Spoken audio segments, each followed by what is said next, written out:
আপনি একটা শহরের মেহমানকে দাওয়াত দিলেন, ভাই আমার বাড়িতে একটু আসেন তো। শহরের মেহমান আসলো, আসার পরে এক টেবিল খাবার আপনি রেখে দিয়েছেন।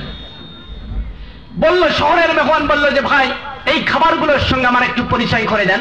আপনি বললেন যে এটা গরুর কলিজা ভুনা, এটা হচ্ছে মাছ, এটা হচ্ছে হাঁসের গোস্ত, এটা হচ্ছে ছাগলের গোস্ত, এটা হচ্ছে লাল শাক, এটা পুঁই শাক, এটা হচ্ছে কলার লাবড়া।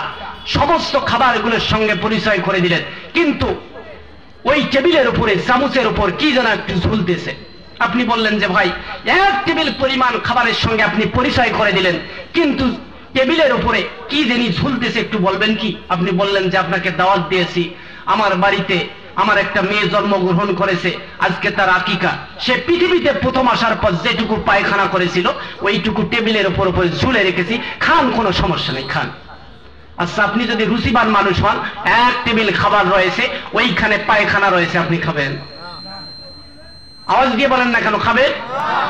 এবার আপনি বললেন যে ভাই খাচ্ছেন না, ঠিক আছে, ওই যে চামচ থেকে কিঞ্চিত পরিমাণ আপনি এক বালতি নিলেন না, কিঞ্চিত নিয়ে আপনি ওই যে মাছের মধ্যে দিলেন, আর একটু কিঞ্চিত নিয়ে লাল শাকের মধ্যে দিলেন, কিঞ্চিত পরিমাণ নিয়ে সমস্ত খাবারের মধ্যে একটু একটু করে দিলেন।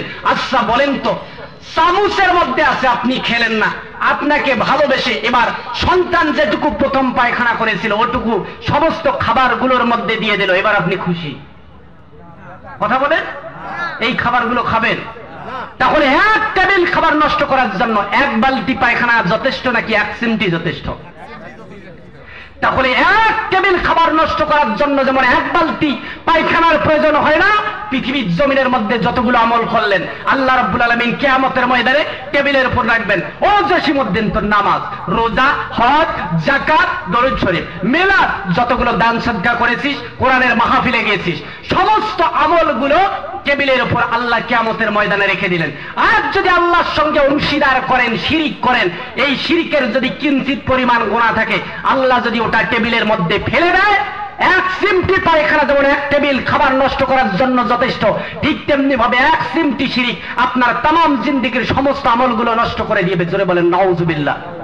তাহলে শিরিক মুক্ত ইবাদত করার প্রয়োজন নাকি শিরিক যুক্ত ইবাদত করার প্রয়োজন? শিরিক মুক্ত।